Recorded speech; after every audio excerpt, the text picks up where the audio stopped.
우리가 록히드 마틴사의 전체 40대를 일단 주문을 했습니다. 그것들이 이제 현재 첫 번째 시제기가 나와서 현재 미국에서 우리 공군 조종사 가서 직접 훈련을 하고 있습니다. 그렇죠. 배워야겠죠. 네, 조종하는 그렇습니다. 법을. 조종하는 방법을 배우고 아마 이 조종사들이 이 2대를 몰고 3월 말이면 우리 한국에 드디어 이제 도착하게 되겠습니다. 네.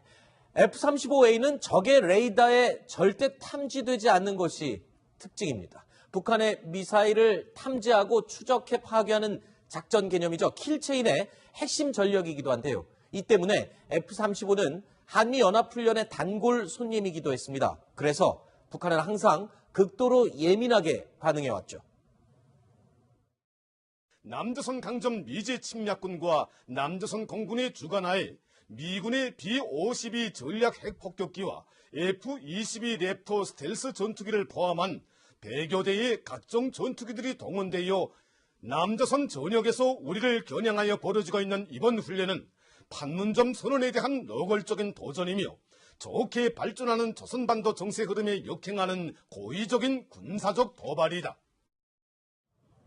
북한에 대한 이런 예민한 반응에 대해 우리 정부는요, 정례적인 훈련, 즉 공격을 위한 게 아니라 방어를 위한 것일 뿐이다 라고 해명을 해왔습니다. 그럼에도 북한의 반발은 쉽게 사그러들지 않았습니다. 그 이유를 정세현 전 통일부 장관은 이렇게 설명하고 있습니다. 연례 훈련이고 방어 훈련이라고 그러지만 그건 둘의 하는 얘기고 북한으로서는 조금 당황했을 거예요. 왜냐하면 조금 전에 말씀하셨듯이 F-22 전폭기가 8대나 뜨고 B-52 장거리 폭격기가 뜨고 하면은 북한은 놀랍니다. 방어라고 그러지만 방어에서 공격으로 바뀌는 것은 순간이지. 그 머리카락 하나 차이지 무슨 방어 훈련이라고 다 저쪽에서 마음 놓고 있을 수는 없는 거 아니에요. 신인균 대표님, 이번에 우리 3월에 우리나라에 오는 F-35A 전투기 2대인데 이 2대만 하더라도 북한에서는 긴장하고 예민할 수밖에 없죠. 왜냐하면 이걸 탐지해서 막을 방법 자체가 아예 북한은 지금 없지 않습니까? 그렇죠. 이제 이 F-35가 F-22에 비해서 상대적으로 강점이 있는 것이 네. 벙커버스터를 탑재할 수 있다는 거거든요. 아하. 그러니까 이 GBU-31이라고 하는 벙커버스터는 강화 콘크리트 한 6m를 뚫을 수가 있어요. 그러니까 뭐 그 김정은이 그 지휘소 같은 경우는 지하 한 200m 이하에 있다고 하니까 그걸 네. 뚫을 수는 없지만 일반적인 어떤 그 거주소라든지 일반적인 지휘소라든지 평소에 있는 곳이라든지 이런 것들은 혹시 위치만 알면 얼마든지 평소에도 타격할 수 있고 네. 예를 들면 지난번에 중국을 갔다 올 때 열차가 지나갔지 않습니까? 네. 만약에 그 열차가 지나갈 때 우리가 정말로 뭔가를 마음을 먹었다면 F-35 2대가 있으면 갈 수 있는 거예요. 아하. 가서 정말 그 엄청난 일을 할 수도 있는 거거든요. 근데 그 위를 날아가도 북한은 전혀 안 도착하기 되죠. 전까지도 모르는 거예요. 모르는 것이죠. 그런데 네. 지금은 거기 가려면은 SA5, SA2, SA3 이 수많은 겹겹의 방공망을 다 걷어내고 가려면 이 전면전 하지 않고서는 갈 수 없는데 그렇죠. 지금 이제 F-35가 들어오면은 만약에 열차가 지나간다, 저기 분명히 타고 있다, 또는 조선 인민대회당에서 지금 그 참다 모여서 회의를 하고 있다, 그러면 거기에다 벙커버스터를 이런 거니까 이제 김정은이 굉장히 긴장할 수밖에 없는 것이죠. 자, 노이로제가 걸릴 만큼 스텔스 전투기에 예민한 반응을 보이고 있는 김정은 위원장. 신년사에도 여실히 드러났습니다. 외부로부터의 전략자산 도입을 하지 말라면서 아주 강하게 요청을 했었죠. 북과 남이 평화 번영의 길로 나아가기로 확약한 이상 조선반도 정세 긴장의 근원으로 되고 있는 외세와의 합동군사 연습을 더 이상 허용하지 말아야 하며 외부로부터의 전략자산을 비롯한 전쟁 장비 반입도 완전히 중지되어야 한다는 것이 우리의 주장입니다. 자, 이현정 의원님. 네. 그런데 우리 정부는요, 지금 예민하게 이 상황을 주의할 수밖에 없습니다. 왜냐하면 지금 남북군사공동위원회 개최 예정 시기와 F-35 스텔스 전투기 2대가 우리나라에 오는 시기가 묘하게 겹치거든요. 수차례 우리가 지적을 했지만 남북 군사 합의제 1조 1항이 보면 네. 결국 대규모 군사훈련과 무력 증강을 못하도록 그렇게 돼 있습니다.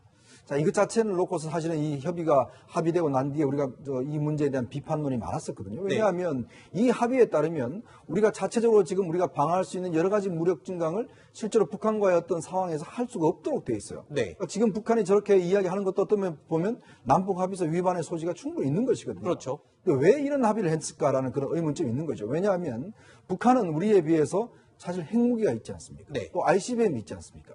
자, 그것 자체가 전혀 없어지지 않는 상황에서 그거에 대응하기 위한 우리의 대응 전략을 전혀 지금 못하게 되는 것이죠. 네. 자, 연합훈련도 못하죠. 그러면 저런 스텔스기도 우리가 도입을 못하죠. 그렇게 돼버리면 한국의 방어는 누가 해줍니까? 네. 그런 상황이 되다 보니까 결국 이제 저는 이 합의를 해준 데 대한 어떤 패착이라고 보는데 문제는 그렇다 보니까 북한이 남북 공동 그 군사위원회를 열면 이 문제를 직접 들고 나올 가능성이 굉장히 높습니다. 우리가 지금 이 F-35를 비롯해서 나머지 우리가 무력 증강하는 미사일이나 이런 것도 북한이 문제제기 할 수가 있는 것이거든요. 네. 그렇기 때문에 이 합의에 대한 문제점은 앞으로 두고 골치를 썩을 것으로 보입니다. 자, 신 대표님. 그런데 지금 이 F-35 스텔스 전투기 우리만 이제 갖게 되는 게 아니에요. 지금 중국, 러시아, 일본은 이미 보유를 했고 일본은 실전 배치까지 완료한 상태잖아요. 더군다나 일본 같은 경우에는 F-35A 실전 배치 이후에 해병대 전용인 F-35B도 지금 추가로 도입할 예정에 있잖아요. 그렇습니다. 항공모함 두 척에다가 각각 20대씩해서 40대의 F-35B를 탑재를 한 항공모함 두 척을 가질 예정으로 이미 일본 발표를 했고 네. 일본은 F-35를 그래서 140대 이상을 가질 거예요. 아하. 우리는 지금 40대죠. 물론 이제 추가 20대 도입설이 지금 흘러나오고 있습니다만은 어쨌든 우리는 지금 40대, 일본은 140대를 이미 발표를 했고 그리고 중국은 이제 젠 20에다가 플러스해서 젠 31이라고 또 F-35하고 또 비견되는 그런 약간 중소형 스텔스 전투기 지금 개발 중에 있거든요.